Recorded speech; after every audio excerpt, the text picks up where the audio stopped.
Hey, what's going on, y'all? It's your boy, just.j.c. What's going on, guys? This is Adam Parish. I'm here hanging out with my boy, JC. Hopefully, we're going to cover some good stuff today. Yep. I work with him. We're over at the 320th. Yep. 320th Roll, get, or Squadron. Roll, get, or roll. So Sergeant Parish, right? Staff Sergeant Parish has been an instructor. How long has it been? It's going on a year now. So I just hit January 19th, will actually be my 1 year mark. So we're just a few weeks away. Yep. It's kind of a funny story how we actually met. So we met on a Facebook group. Yeah. Pretty much because we're trying to become MTIs and it wasn't working out. But it's crazy how you ended up in the same squadron. Right. Because we're here. So Sergeant Parish has been here for a year, just about a year now, and we're here to talk about the third week of training from our perspectives, really from his perspective, because I know I've been talking to y'all for the first and second week, or zero and first, excuse me. So I want y'all to see a perspective not only from me as a trainer, but from someone who's a line instructor and who's, I wouldn't say fresh, but they're a lot fresher than I am, because I guess I'm the they call me OG. The OG, the seasoned, the old guy. I'm like, man, I haven't been here that long. But that way y'all can see a perspective from him. So third week of training, what are your thoughts?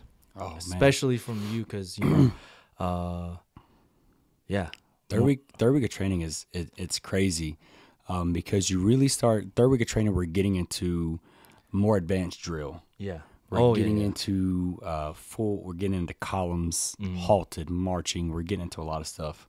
But also during that time, the flights are starting to get their introduction to a lot of classes. They're starting to go to suicide awareness classes and learning different coping mechanisms and different things to combat stress throughout their time here. Because they're stressed. Let's be real. Especially with you as their MTI.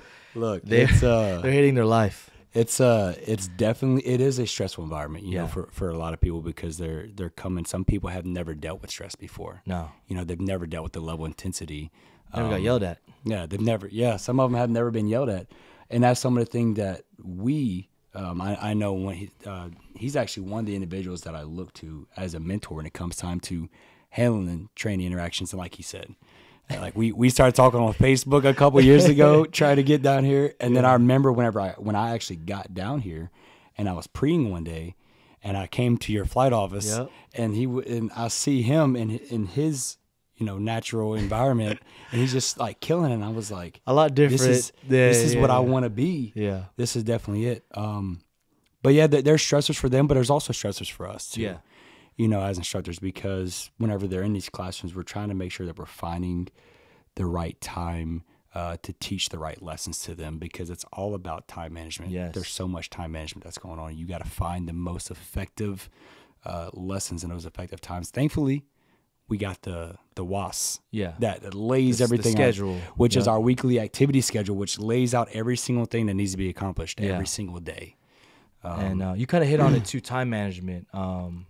You know, especially in the third week, right?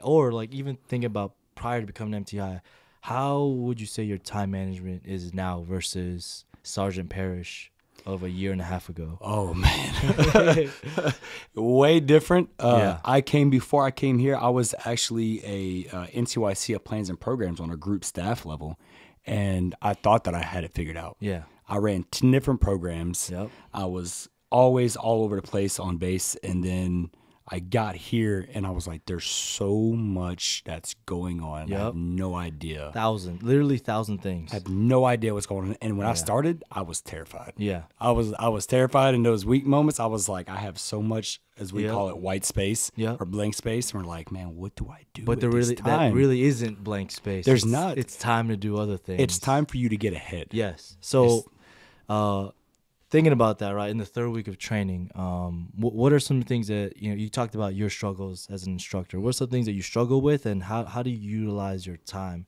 Because for people that are watching this, especially if those of you that want to become MTIs, that's the biggest thing that you're going to learn here is time management.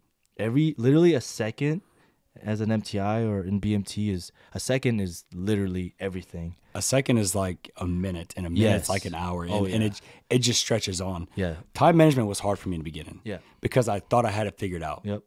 And learning that, like he said, every second counts.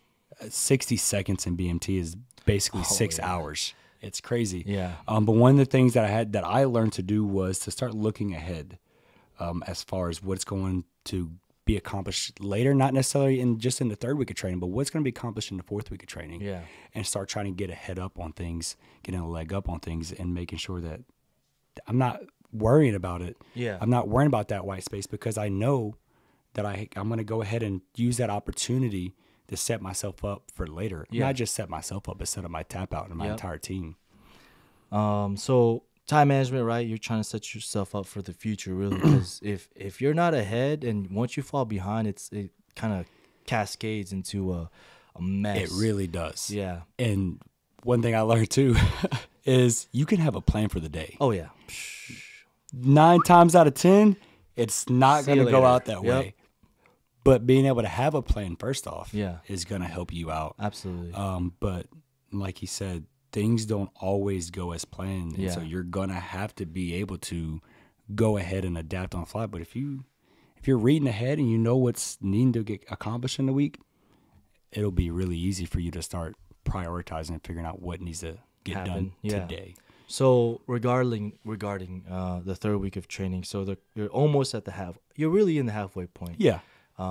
So as an instructor, right, what are some of the things that, like, I guess, hardships or things that you feel during this point? I know for me, I talked about in the last video, was that you kind of not necessarily hit a plateau, but I kind of start to like ease in the third week, because like the trainees, I figured it out. But for me, especially having a family, it's like, all right, now I don't have to, max out my time all the time. Now, you know what I mean? Like, I put in the work in the early weeks.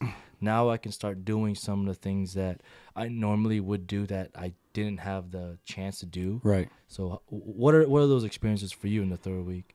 So really big there. Yeah. One of the things that you said is how, maximizing your time and, you don't have to work that whole 10 hours is, a lot of things that was instilled in me early on was when you get to that third week of training, you are getting a lot of things accomplished, but you shouldn't be there all night or all day, the whole shift. Yeah. You're maximizing your time while you're there. You're communicating with your tap out. You're communicating with your teammates across the hall. But for me, one of those, those struggles, right, when we talk about those hardships in the third week of training, is learning at the time, like, all right, cool, I can start dialing down a little bit. Yeah. Now, not too much. The intensity doesn't change as much. Hey, real quick, if you see this dude in 0 week and then graduation week, he's the same. The intensity is the same, especially in the chow hall. I keep it. Hey, they know when I'm there. When my flights are in the chow hall, they know that I'm there. That's how you know it came from the OG Section 1, right? Shout out to anyone watching. He was trained from the OG. Section 1, the way back in the day. But that intensity level, but I will say that in that third week of training, I really start bringing more of the NCO side in. Yeah, okay. I start focusing more, especially because they're getting in those lessons of suicide awareness. They're getting into these classes, and we start teaching professional lessons, and they're actually starting to learn. And those first 2 weeks, especially for them, they're in that environment. I think back to whenever I don't remember half of what happened. It was a blink of the eye. Yeah, it was chaos. Yeah. But they're going to start absorbing stuff in the third week of training, and it's very important that you go ahead right then and there and start setting in not just that discipline, that intensity or whatever, but you start getting into that NCO role of it and being able to teach them these lessons effectively. And then to understand too, what a lot of this stuff that's happening, especially the drill and when we start working on dorm class and everything, it steps up in difficulty level. Yeah. So being able to explain it in a way that they are able to receive the information the most effectively, because everybody receives information way different. Oh yeah. So I know, especially in the I guess the last thing that we can hit on in the third week is that for us, we start graduation practice, right? So I know for my trainees, this is their first time, like, seeing the coin ceremony and seeing that stuff. So now, like, to them, it's like they're all over the place. And you as an instructor, especially when you've been here a long time and you've done the same thing over and over and over again, it kind of hits me as, for me, it's like we do that again. It's like, all right, I remember, why I'm here kind of thing. And then for them, they're just like, oh, it's real. Like Yeah. this could be us, you know? Yeah, it really opens their eyes because, like you said, we're here. We do this every Yep. single flight cycle. But for It's like them, Groundhog's Day. it's crazy. It Yeah. really is. But it's their first opportunity to really see what graduation is going to look like. Yep. It gives them that fresh taste Yep. of, okay, in 4 weeks, this is going to be us. me. This Yep. is going to be us. Yeah, I mean, it's their first graduation practice, and it's really also the time where you start seeing too. The third week, you really start seeing these trainees start to change. Yes. You start to see an evolution where, all right, they're getting things figured out. They're Yep. understanding what's happening. And now individuals, your natural leaders are just, they're coming up. Yeah. They're yeah. coming up big Yeah. time. So a lot of information there, right, guys? A lot of good stuff too. And I guess in the third week, it's kind of like the halfway point, right? Especially for an MTI. For me, it's like, all right, we're getting there. But then, you know, the next week is going to bring on its, you know, next struggles with appraisals. And Yeah. we'll talk about that in the next video. So make sure y'all, you know, if you want to know more, especially from the difficulties from our standpoint, if you are looking to be an MTI, make sure you hit that subscribe button or hit up in the comments below here for any questions you may have for myself or, you know, Sergeant Parish. But, you know, I appreciate you coming on this episode. We'll be doing more videos and looking forward to the 4th and 5th week because to me that's where, like, you're starting to get into that game time. It's grind time. Yep, it's game time. So it kind of ramp up the intensity again. But yeah, that's all I really had for this. Do you have anything else? No, one thing I will say is, you know, that we talked about, you talked a little bit about in this second video, and going forth into the 4th and the 5th week. And those of you who are interested, there's that perception of I have to go there and I have to be a certain type of person. Yeah. If this is something that you truly want to do, continue to be who you are. Facts. Day in, day out, it doesn't matter. You're going to learn different methods. You're going to learn different tactics, but never change who you are. Yep. Never change who you are. I like that.